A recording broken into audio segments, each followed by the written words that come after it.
Para pemirsa Suyanto.id, dimanapun Anda berada, mudah-mudahan selalu sehat walafiat. Masih bersama channel pendidikan Anda, channel untuk berbagi pengetahuan dan belajar sepanjang hayat, Suyanto.id.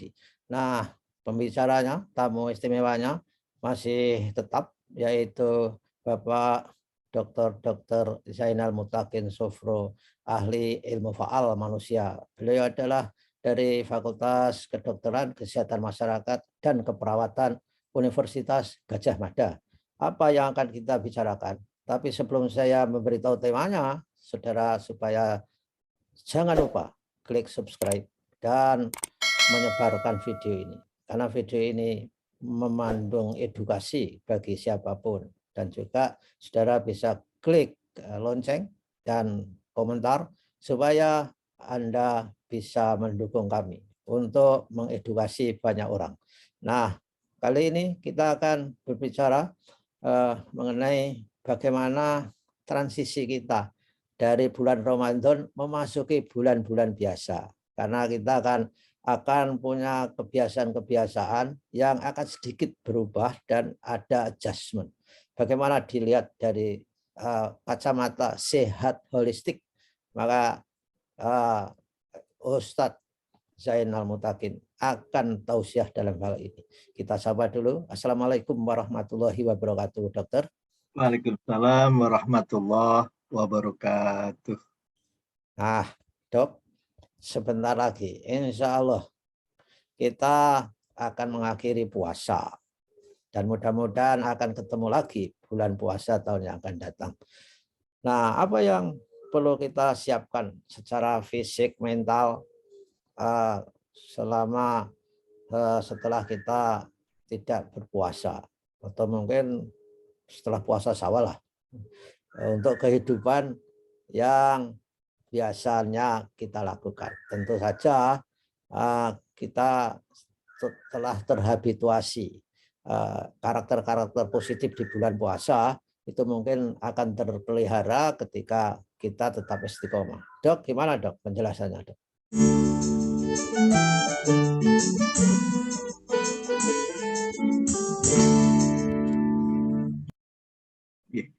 Menarik sekali, Prof, bahwa selama bulan Ramadan ini kan kita memasuki wilayah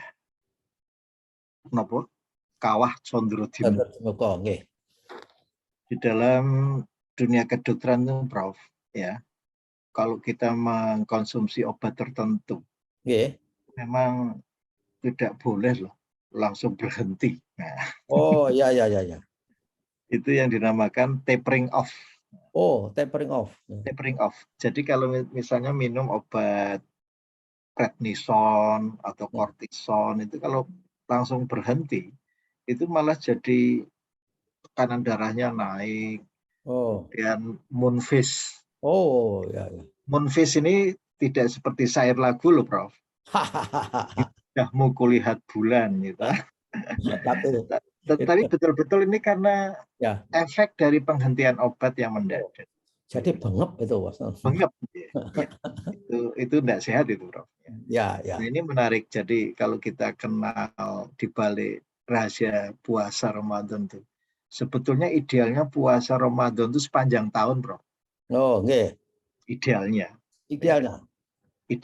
Namun demikian Allah memberikan solusi yang terbaik. Ada puasa Syawal, ada puasa Senin Kemis, ada puasa Daud, yang insya Allah ini berat dilakukan, Prof. Oke, ya. Karena memang segala sesuatu itu kalau dilakukan berjamaah kok terasa ringan ya, Prof. Iya, terus. Jadi kalau bulan Ramadan ini kan kita bersama-sama menjalankan ibadah. Jadi ini secara fisik itu memang idealnya memang kita lanjutkan dengan puasa Syawal, puasa Senin Kemis dan Daud. Tapi yang menarik dari pernyataan pengantikan Prof tadi, ada habituasi. Gitu. Jadi intinya puasa itu kan kita mengaktifkan remnya, Prof. Iya. Itu kalau dalam bahasa anatominya itu vagus nerve-nya. Vagus nerve. Saraf pengembara atau yang lebih spesifik adalah Fagus Smart tadi. Ya. Jadi termasuk Prof, tidak hanya mengendalikan dalam hal makan, tetapi juga pangandikan, ucapan. Oke. Oke. Itu ada dalam surat Maryam. Ya. Ilaiki bijif innahlah tusaqit alaiki rutoban janiyan fakuli washrobi wa quri aina fa imma taroyina minal basyari ahadan fakuli inni nadartu lirrahmani sauman. Oh, Jadi, menahan bicara itu pun cara. termasuk puasa loh, Bro. Iya, iya, iya. Jadi sekali lagi ini penting sekali dan minta maaf, Bro. Ini ada konsekuensi logis dari pengendalian bicara ini. Oh. Itu berhubungan langsung dengan kesehatan loh, Bro. Oh, nggih. Oke. Karena manusia itu intinya cuma 3 loh. Yang pertama adalah untuk berkomunikasi, yang kedua adalah untuk mobilisasi, Mobilisasi.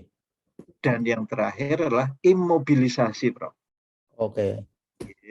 Jadi kita mulai dari yang komunikasi. Jadi memang komunikasi ini berhubungan langsung dengan saraf yang bertanggung jawab terhadap kesehatan, Bro. Oke.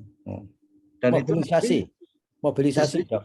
kalau mobilisasi itu adalah penyedia energinya ketika kita Oke. bicara. Maka kalau berlebihan itu munculnya jadi pangandikan yang keras. Oke. Bicara yang kasar itu karena mobilisasinya itu berlebihan, Bro. Lebihan, nggih. Mobilisasi itu adalah untuk mendistribusikan energi untuk kebutuhan kita berkomunikasi, Bro. Tapi kalau bicaranya itu banyak berkeluh kesah, itu berarti sudah masuk ke wilayah imobilisasi, Bro. Mobilisasi. Oke. Ngersula, grundel. Lajeng nun sewu napa frustrasi, lajeng nggih menika pangandikanipun tuh bicaranya itu lebih ke arah pesimis itu loh, Bro. Ya. Jadi menarik sekali di dalam bulan Ramadan itu mengapa di akhir bulan itu kita diminta bertakbir, Bro. Oke, ya. Walitukmilul iddata walitukabirullaha ala ma hadakum wala'alakum tashkurun. Ungkapan kita bersyukur itu ya dengan takbir tadi karena kita selama bulan Ramadan itu mendapat petunjuk yang banyak sekali, Prof. Ya. Banyak acara kuliah subuh, ada kuliah duhur, ada takjil, ada terawih. Itu kan kita ilmu semua itu, Prof. Iya. Petunjuk semua itu yang nanti di pasca Ramadan itu bisa kita gunakan untuk menciptakan kehidupan yang lebih harmonis. Lebih-lebih, Prof, ini pesan-pesannya apa tuh dari bulan Ramadan itu kan la'allakum tattaqun. Iya. Orang yang bertakwa itu, Prof, itu pasti social engagement-nya itu kuat sekali. Terus menurut saya, Prof, bedanya bahasa Indonesia dengan bahasa asing, Prof. Kita ini tidak hanya punya kata kami loh, Prof. Iya. Juga kita. Nah, ini, jadi Prof Suyanto mau pakai di bahasa Inggris kan apa itu kita itu? Our.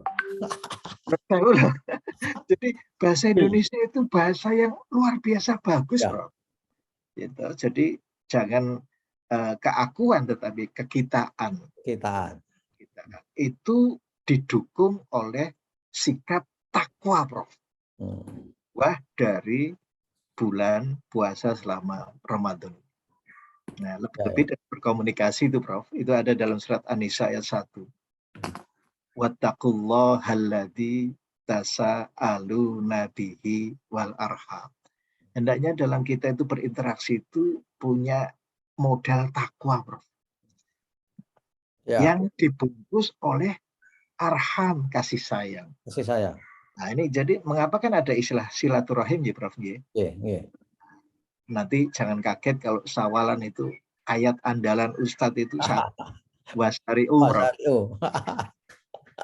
Ya, itu sudah otomatis sudah dibedek sehingga menurut saya kalau ada acara halal bihalal itu ya di samping ngobrol sendiri kan sudah tahu substansinya. Seperti kalau sholat Jumat itu kan, Prof. Paling pesan takwa itu kan. Tinggal sehari mawon itu. Nah, inilah saya kira yang perlu diperhatikan, Prof. Semangat pasca Ramadan itu jangan pernah meninggalkan modal takwa tadi. Ya. Dan Prof. Suyanto kita dipertemukan kan karena media haji, toh, Prof. Dia haji. Pergi haji itu nanti akan ketemu orang banyak loh, Prof. Ya, betul. Ya. Kalau kita tidak punya bekal takwa, kita lihat orang lain bisa takut, gitu, bisa meremehkan. Ya. Padahal kan di dalam surat Al-Hujurat dikatakan ya ayuhan nas inna khalaqnakum min dzakarin wa untha wa ja'alnakum syu'uban wa qabaila lita'arafu. Inna akramakum indallahi atqakum. Allah itu menciptakan manusia itu bersuku-suku, berbangsa-bangsa untuk saling kenal mengenal loh, Bro. Lita Arofu. Lita'arafu bukan untuk saling bermusuhan loh, Bro. Ya, dan itu ujung-ujungnya siapa yang paling mulia di antara kalian adalah yang paling takwa loh, Bro. Ya. Itu menurut saya kira Prof. Suyanto itu diuntungkan di lembaga pendidikan yang tidak jauh dengan istilah imtak. Ya. Ya. Ada imtak, ada iptek, gitu, Prof. Ya, Kalau karena kita, Prof. ya kita kalau berangkat saja memang niatnya akan menyebar ilmu, bukan akan menjebak orang supaya celaka gitu, Dok. Leres, luar biasa. Dan lagi-lagi loh, Prof. Yarfa'illahu alladzina amanu minkum walladzina utul ilma darajat. Siapa yang akan diangkat derajatnya? Kalau bukan orang yang beriman dan berilmu. Di surat Mujadalah itu, Dok. Insya Allah, alhamdulillah. Nah, Dok, itu dari sisi spiritual. Kalau dari sisi fisik gimana, Dok? Misalnya sikap-sikap untuk ngemil seperti kemarin sudah kita bicarakan, maksudnya kan harus dikendalikan. Kemarin ada yang mengatakan, wah saya baru sadar mil itu harus saya kurangi setelah nonton video kita, Dok. Alhamdulillah. Dia mengatakan bahwa ngemilnya itu terutama kacang. Saya bilang kacang itu memang bermanfaat, tapi kalau ngemilnya keterusan saya kira juga banyak mudaratnya mungkin. Leres. Itu, Dok. Jadi ini pertanyaan yang bagus, Prof. Karena sebetulnya kan di bulan Ramadan ini kita senantiasa berkomunikasi dengan tubuh kita ya. Iya, iya. Katanya Prof itu ada istilah takjil. Takjil itu kan bukan berarti memajukan maghrib ke asar, toh, Prof. Iya. Menyegerakan buka. Atau puasa beduk, Prof. Ya, Ya. Nah, ini disinilah dialog di dalam diri kita. Kapan waktunya kita harus buka. Nah, selama bulan Ramadan ini pengendalian bagus sekali kok, Prof. ya. Ini tinggal dilanjutkan. Gitu. Jadi sekali lagi, nun sewu, kita tengok usia kita berapa, ya betul. Yeah. Kalau kita lihat tekanan darah atas dan bawah kok selisihnya sudah lewat 50. 50. Ya. Biasanya orang kan hanya perhatikan tekanan darah atas, wah ini tinggi nih, budrek gitu, betul. Subhanallah. Nah, kita harus tanggap antara atas dan bawah itu kalau sudah lebih 50 ya kurangi Ya. lemak gitu. Dan sekali lagi kita kembali lagi belajar. Oh, ternyata tubuh kita ini cadangan energinya itu tidak terbatas. Ya. Jadi jangan cemas. Harus dibongkar. Harus dibongkar, Bro. Yeah. Jadi jangan terus ditimbun, terus nanti lama-lama berat badan kita berlebih, indeks massa tubuh bertambah, lututnya ini mana tahan, Bro. Ya. Gitu. Ya. Sudah mulai itu dibengkokkan, diberi beban, sakit gitu. Leres. Jadi memang menarik, Prof, kalau kita ini melakukan kajian terhadap diri sendiri. Wa fi anfusikum afala tubsirun. Kita terus jadi ngeh toh. Oh, ternyata energi kita ini sebenarnya sudah berlebih loh. Kalau ditambah lagi itu kan non sewu ya, sekedar untuk mengingatkan bahwa rezeki itu datangnya dari Allah. Apa yang kita makan tuh datangnya dari Allah. Allahumma barik lana fima rozaqtana wa qina adzabannar. Ya, kenapa, Prof? Non sewu ya. Karena hidup kita ini sebetulnya hendaknya diorientasikan ke akhirat loh, Prof. Akhirat ya. Wabtaghi fima atakallahu darul akhirah. Carilah kampung akhirat. Untuk dunia itu sekedar hanya jangan lupa saja loh, Prof. Ya. Jangan lupa ya bagianmu di dunia. Jadi sekali lagi Prof, kita sudah belajar puasa sebulan, kita ingat Allah itu tidak makan loh Prof. Allah itu tidak tidur loh Prof. Ya. Allah tidak ngantuk loh Prof. Saya loh Prof, kita baru diminta puasa aja sudah habis subuh ngantuk, zuhur ngantuk, asar ngantuk, apalagi habis buku ya Prof ya. Ya. Apalagi Cok, habis etikaf nanti ditukar tidurnya sampai jam 2 siang. Nah itu Prof, jadi minta maaf ini saya kira kok mindset saja lah yang harus dirubah. Jadi makanya ada filosofi hidup itu jangan untuk makan, tapi makan itu untuk hidup. Gitu. Bagus sekali kalau betul-betul difahami secara mendalam loh. Itu bukan hanya sekedar membolak-balikkan kata loh Prof. Ya. Seperti Nun Sewu, jangan membenarkan yang biasa. Ya. Biasakanlah dengan yang benar. Subhanallah. Milo doanya Prof. Allahumma arinil haqqo haqqo warzuqni ittiba'a wa arinil batila batila warzuqni ijtinaba. Gitu Prof. Ya.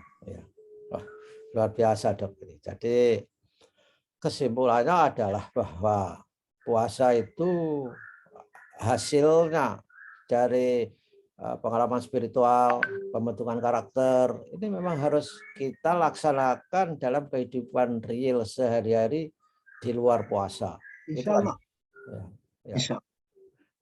Itu akan berdampak kepada kesehatan kita secara holistik karena menyangkut spiritual dan menyangkut sosiologis, kemudian ada engagement dan sebagainya, Dok. Iya, Dok ya.